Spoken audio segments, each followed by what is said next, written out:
Hello, I'm Tara Lynn Wagner. Working in television news, I've had an opportunity to learn about the wonderful work being done by organizations all across the country. But nothing compares to what I witnessed when I had the chance to visit Sing Sing Correctional Facility and speak with the inmates about Hudson Link and how the program has transformed their lives. Seeing the men receive their diplomas is proof of the program's success. Knowing that none of the graduates who've been released has returned to prison is doubly so. Take a listen now as the inmates, volunteers, and staff members speak about the difference education is making inside the prison walls. In 1995, Governor Pataki followed their lead, pulling all state funding for college programs in prisons, shutting the door on inmates looking to improve themselves and their chances.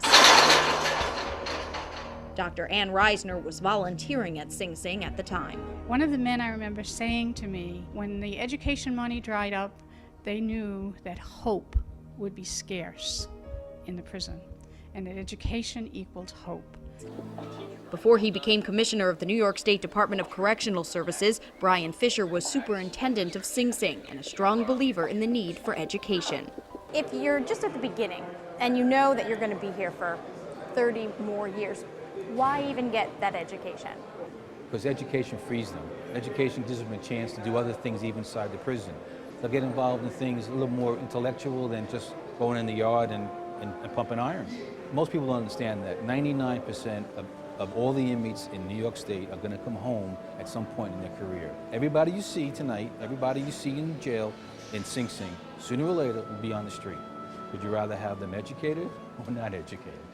Initially, it was the inmates themselves who struggled to bring education back to Sing Sing following the end of the program in 1995. Privately funded classes resumed in June of 2000 under a program called Hudson Link. Collaborating first with Nyack College and then with Mercy College, the program brings professors and teachers to the prison, where they teach all the courses necessary for the inmates to earn a bachelor's or associate's degree in behavioral science.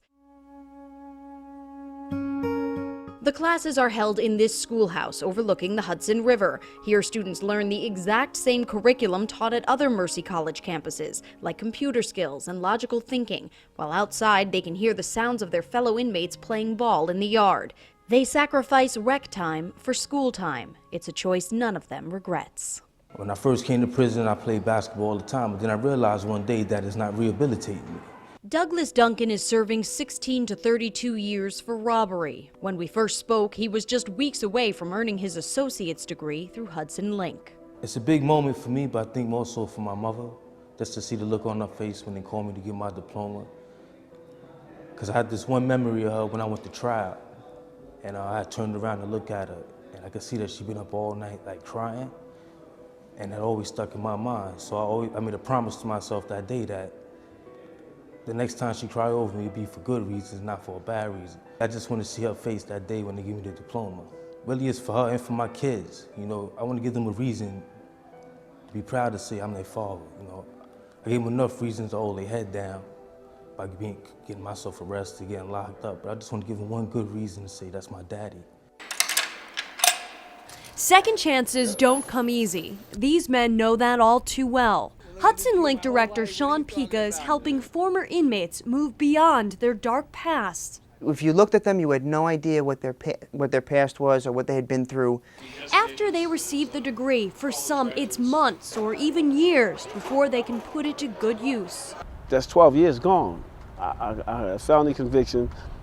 I have some tools. I got an education. I have a degree. I'm thinking, you know, life begins now. This is where everything starts. Whatever happened there, as much as I can't rid myself of it, it has to be something of the past. Ready to put his tools to use, John counted the days until his release after more than a decade in prison for armed robbery. However, opening the iron doors isn't the answer to beginning anew. Left on the train platform with a few dollars in their pocket, a question weighs on their shoulders. How do you start from scratch at age 30, 40, or even 50? From one decade to the next, leaving prison is an extremely jarring experience.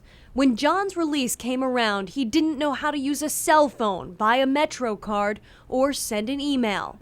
Hudson Link is helping their graduates get reacquainted with the world. Ultimately, Hudson Link affects far more than the men in the classroom. It rubs off on the other inmates they come in contact with inside these prison walls. The men that are in the program now, they're the men who are going to influence others in the prison system, that they become leaders for the good, not negative. They become mentors to others. And if the funding were to disappear, as it did 10 years ago, You would see a lot of, especially the 75 inmates involved in the program today would be very depressed. And the inmates who are looking forward to going into education would be even more depressed. There's a process going on. If you take the process away, you've got nothing but doing time. And that's the worst thing anybody can do, just do time. graduation. It's a moment all students look forward to, and these men are no different. Underneath their caps and gowns, they wear the green pants of a prison inmate. But tonight, they're just students, bursting with pride, eager to receive their degrees as loved ones cheer around them. Sitting with his family, Jose finds his name in the program, pointing out that he's graduating magna cum laude. And then there's Douglas Duncan, who made a promise to himself at his trial that the next time his mother cried over him, it would be for a good reason. Seeing her son in his graduate's attire, that promise is fulfilled. My eyes are a little teary, and these are tears of joy. When Douglas first came to Sing Sing, personally, I thought all hope for his life was gone. I could not, at that point in time, see where anything positive could ever come out of him being incarcerated. But today, I feel that he has taken this negative situation and turned it into a positive victory. For me to get that degree today in front of her meant so much to me, really deep down inside. He gonna make me cry. It really meant so much to me to give her something to hold on to see that I'm really taking steps toward trying to be a better man, a better son, and a better father, most of all. This is a great moment for me, my children, and my family. I can't describe the feeling that I'm feeling. Very proud of my father. Beyond the gates, beyond the wire, behind these bars, changes are taking place. Education is rehabilitation. If you change the way a person thinks, you change the way they act. And promises are being made. And if they give me a second chance, I will take advantage of it, especially for my children, my family, and for the whole society. I'm going to show them that the money that they're investing ain't going to be waste.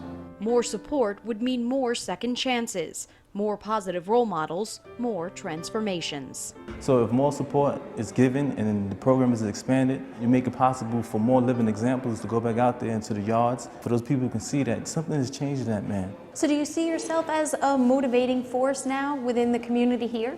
Yes, I do see myself as that. In fact, some of the older guys and some of the younger guys, they see me throughout the corridors of the prison, and they say to me, "Hey, young scholar," you know, and it makes me feel real good that they're able to say that because they see something in me that they didn't see before. Many made these changes possible.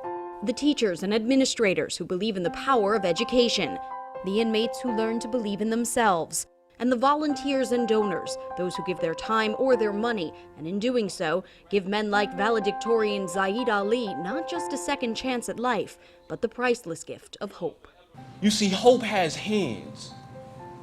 Hands that can reach down and pick you up when you fall. Hope has ears. Ears that can hear opportunity knocking. When the radio of disappointment is turned up loud. Hope has a voice that yells out, "You're better than this. You can beat this." When the clouds of doubt begin to form overhead. And hope also has a heart that pumps love when you feel lost and alone. Hope is definitely alive.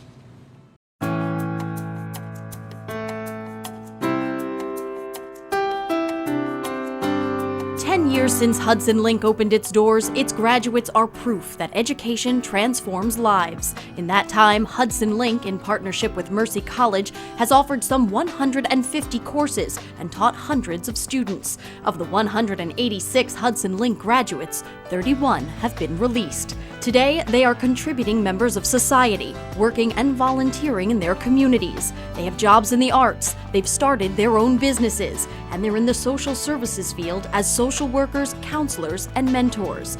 And defying high national recidivism rates, not a single graduate has returned to prison.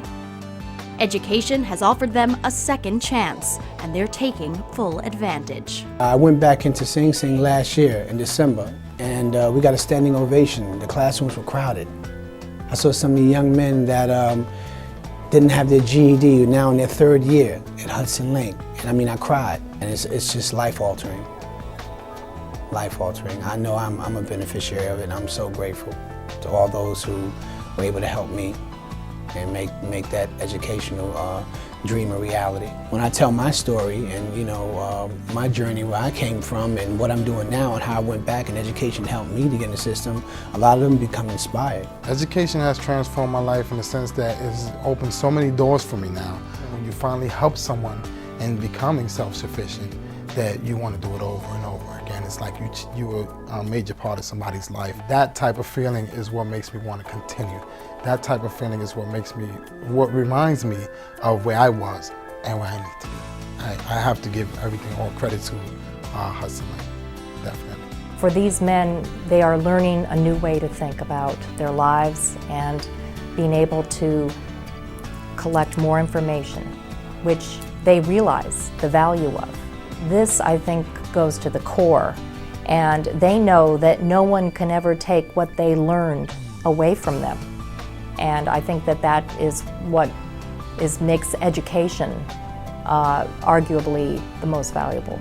Education really insulated me from a lot of negative things that are in prison.